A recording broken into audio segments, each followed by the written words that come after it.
మిత్రులారా, కిడ్నీలో వివిధ సమస్యల్ని ఏర్పడుతున్నాయి. కిడ్నీలో ఇన్ఫెక్షన్స్ రావటం ద్వారా కాళ్ళు ఒళ్ళు వాయటం, కిడ్నీలో రాళ్ళు, అలాగనే క్రియేటిన్ పెరగటం, వీటన్నిటికీ చక్కటి పరిష్కారం మన ప్రకృతి మాత అందించినటువంటి ఉన్నవి. వీటిని మనం సరిగా అర్థం చేసుకొని పాటించినట్టయితే ఈ సమస్యల నుంచి బయటపడవచ్చు. క్యారెట్, బీట్రూట్, కీరా దోస. బీట్రూట్ని, కీరా దోసని సమానంగా తీసుకోవాలి.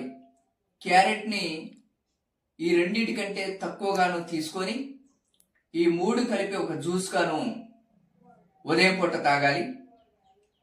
2 గంటలకోసారి, ప్రతిరోజు 2 గంటలకోసారి మనం పుచ్చకాయ జ్యూస్,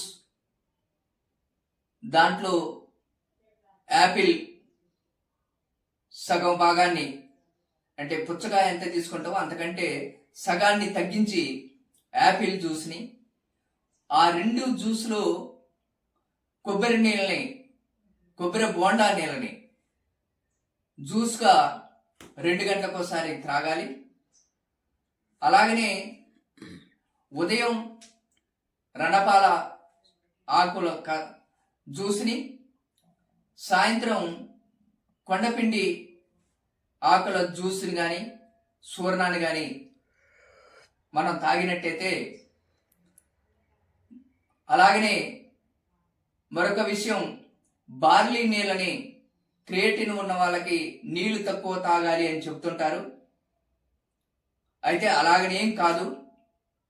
అయినప్పటికీ నీళ్ళ క్వాంటిటీ తగ్గకుండా బార్లీ నీళ్ళని రెగ్యులర్గా మనం ఆ నీళ్ళకు బదులు ఇచ్చినట్టయితే నీళ్ళ శాతాన్ని పెంచుకున్న వాళ్ళం అవుతాం.